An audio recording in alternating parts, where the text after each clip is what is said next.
Tamara is a Russian historian of Jewish ethnicity. She is quite popular in Russia. She wrote books for the kids. The one that you see on the screen says, I study the world, the state. It's a political book for kids about states, as in Russian state, Ukrainian state, etc. When I was a kid, I used to go to libraries and I saw this series in every library. Although, to my disgrace, I didn't read these books. I was playing computer games in these libraries for $1 per hour. So let's proceed to the video. So in the eyes of European liberal people, Russia is not in the bright spot.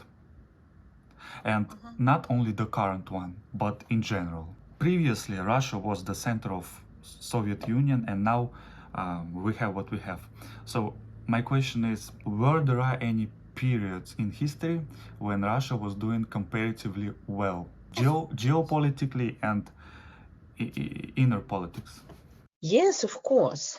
Well, I suppose it makes no sense speaking about sometime very, very long ago, but end of 19th and beginning of 20th century, to my mind, it was maybe the best time for Russia.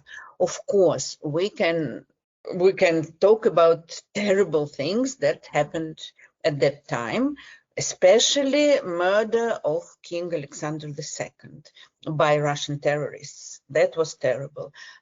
That's clear.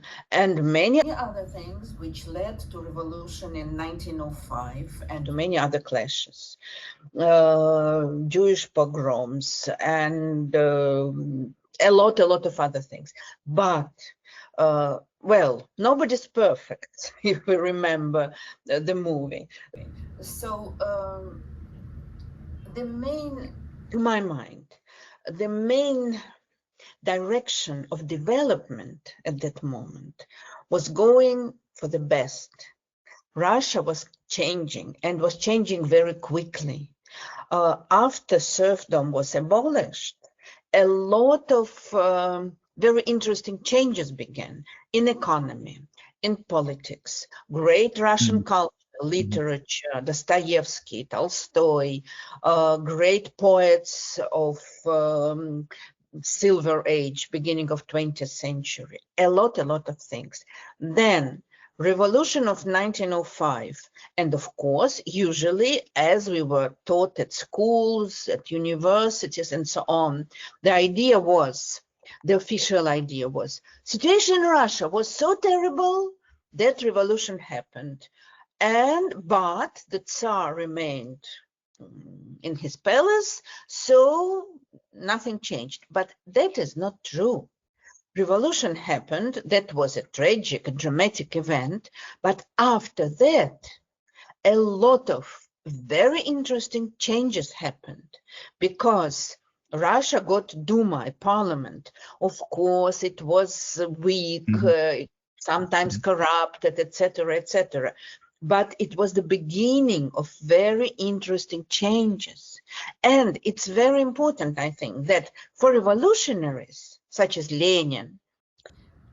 Sorry, let me interrupt you before we proceed to the interesting things. So you think that this momentum of good things was destroyed by the revolution of 1905? No, just the opposite. Revolution of 1905 gave new stimulus for further development, political, economical, etc. I just wanted to say that for revolutionaries, years after 1905 looked terrible, and it was later also repeated by Soviet propaganda. Time between first revolution, as it was said, and second, what a terrible time, thanks God, Bolsheviks came and saved Russia. But that is not true, because Russia at that moment had great families who made business and transformed Russia. Stolypin made his reforms, and agriculture became so developed, etc., etc. And thing that stopped abruptly this development, it was at First World War, then revolution. So to my mind, many times I was asked, in which period of Russian history you would like to be born? Actually, I don't like such questions. I was born when I was born, and that's it. But if I hadn't had any choice, I would prefer to be born at the end of 19th century, but with one condition. If I could have died before 1914. Wow, short life. Short life, Okay. right. So, since you highlighted a few times the revolution of 1905, could you please explain it briefly for the audience of my channel that are not aware what this is about?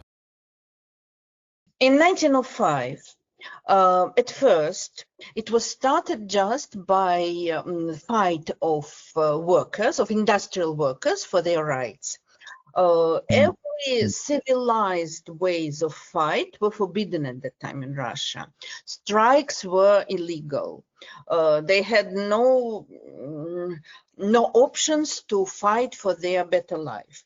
But they started doing it, and in January 1905, government dispersed a big rally in St. Petersburg, and they used firearms, and many people were killed. Later it was called Bloody Sunday. And after that, thousands and thousands of people went on strike, at first in industrial centers and later in other places. And after that, a period of about 2 years of great unrest began, and almost all social groups became involved in this process. The workers started it. Then the peasants started their revolts, big or small, because they had no land and their situation was really difficult. Then educated city circles started their fight also.